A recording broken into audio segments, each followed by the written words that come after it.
Office ठेवणार नाही जागेवर तुमचं सर्किट नाही होत कशाला पाहिजे।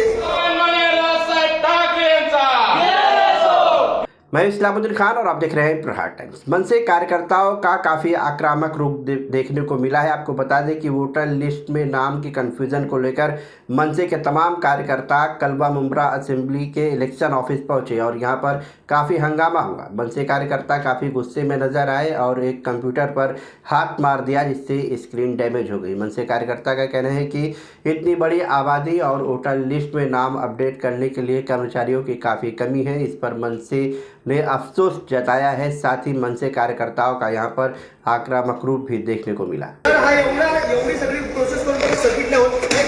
कशाला पाहिजे सिस्टम तुमची सिस्टम ऍक्सेप्ट नाही करत मला ठेवलंय कशाला पाहिजे सिस्टम आपल्याला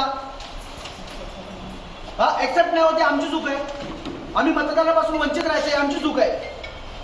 हा लोकशाहीला काडी लावायला घेतलं तुम्ही निवडणूक आयोगाने हे बघा तिथे होतच नाही सिस्टीमच चालत नाही चाटायचं आहे सिस्टम आता साहेब। हे बघा मला उत्तर थातूर मातूर नाही पाहिजे। मला सहनशक्ती आम्ही बघितली आम्ही तुम्हाला प्रेमाने सांगितलं फोडून टाकणार सगळं फोडून टाकणार सांगतो।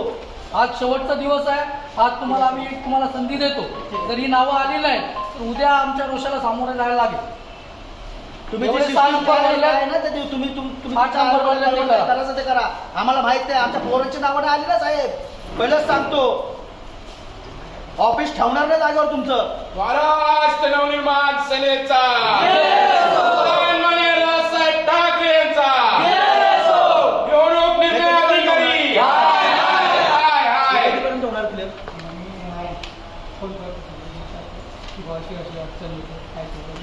हा एक पीसी आहे हा एकच पीसी आहे मग तिथले कामगार कुठे आहेत बाकीचे कुठे आजारी आहेत मला काय बोलायचं 4.5 लाख माझ्या मतदार प्रभागाची संख्या किती आहे तुमच्या माहितीप्रमाणे 51,000 आपल्याकडे किती प्रभाग आहेत टोटल 9 प्रभाग आहेत 36 प्रभाग ते काम कसं होणार मला सांगा। 8 नंबरचे जर साईडच नाही चालणार 8 नंबरचे फॉर्म काय फायदा मला सांगा। हे आमचे तर मतदार आहेत जर हे मतदान आम्हाला करू नाही शकले काय नावं वगळली आम्हाला पण पैसे देऊन करायचं आम्ही करतो साहेब। बरेचसे बाहेर बरेचदा तुम्हाला विदाऊट फक्त तुमचे नंबर येतात रेफरन्स त्याच्यावर तुम्ही एक्सेप्ट होतात। आता मला सांगा हेच किती दिवस झाले तुम्हाला पडून ही किती मुलांची काय यांचं चुकी काय मला फॉर्म भरणार तुम्हाला याचा फॉर्म काढा मोबाईल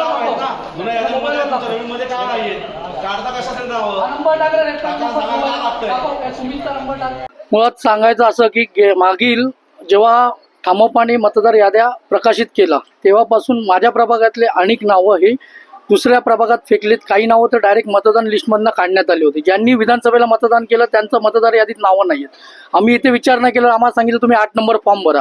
आज 8 नंबर फॉर्म भरून 25 दिवस झाले परंतु यांच्याकडनं एकाही व्यक्तीचं मतदार नाव नोंदणी करण्यात आली नाही। पुन्हा दुसरी व्यक्त सांगायची तर 6 नंबरचा मतदार जो 18 वर्ष पूर्ण होतो त्याला घटनेने लोकशाहीने दिलेला अधिकार आहे का त्याला मतदान नाव नोंदणी करून घ्यायलाच पाहिजे।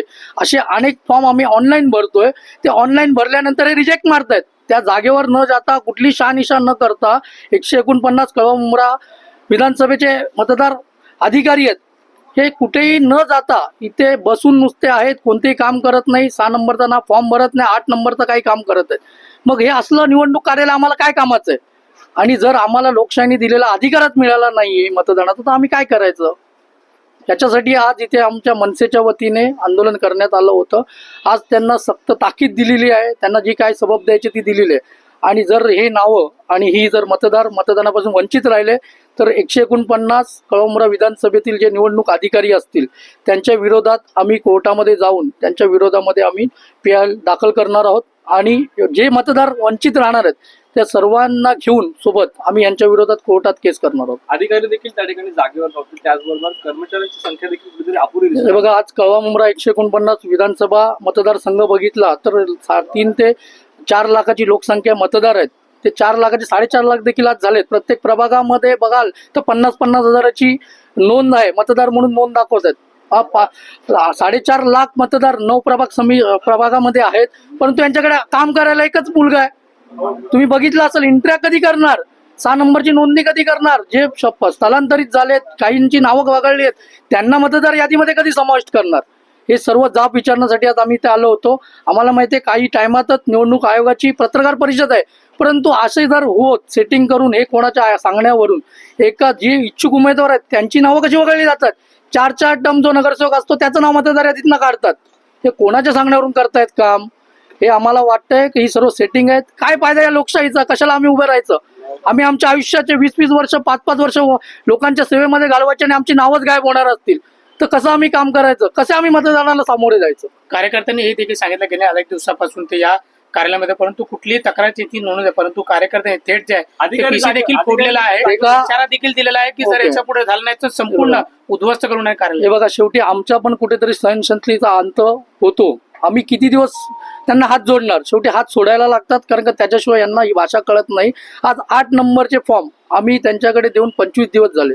कायद्यानुसार तो फॉर्म तुम्हाला 5 ते 6 दिवसामध्ये क्लिअर करायला पाहिजे. एखादा 6 नंबरचा फॉर्म भरला तर 7व्या दिवशी त्या मुलाकडे मेसेज गेला पाहिजे अप्रूव्हलचा. तुम्ही जर तिथे तुमचा अधिकारी जातच नाही आणि आम्हाला डायरेक्ट सांगतात ब्लर, डॉक्युमेंट ब्लर. अरे तो ऑनलाईन फॉर्म भरताना तुमचा फोटो जरी ब्लर असेल ना, त्याची साईज जरी कमी जास्त असली ना, तरी फोटोच एक्सेप्ट होत नाही. तर हे कुठला सांगतात ब्लर आहेत म्हणून रिजेक्ट मारतायत? दुसरं कारण देतात का तिथे माणूस आढळला नाही. अरे जो नवीन मतदार आहे, ज्याचं वय 18 वर्ष झाली आहे, त्याचं मतदान तर तिथेच असणार आहे, तो तिथेच राहतोय. कधी तुम्ही सर्वे केला? यांच्याकडे इथं काम करायला अधिकारी कमी, सर्वेला कधी जाणार आहेत? हा सर्व घोळ 149 कळमनुरामध्ये होत आहे. त्याच्या विरोधात वारंवार आम्ही त्यांना ताकीद दिली, त्यांना पत्रव्यवहार केला, त्यांना अनेक निवेदन दिले. हात जोडून बऱ्याचदा बघितलं, पण आता इथून पुढे हात सोडल्याशिवाय यांना कळणार नाही. ठीक आहे.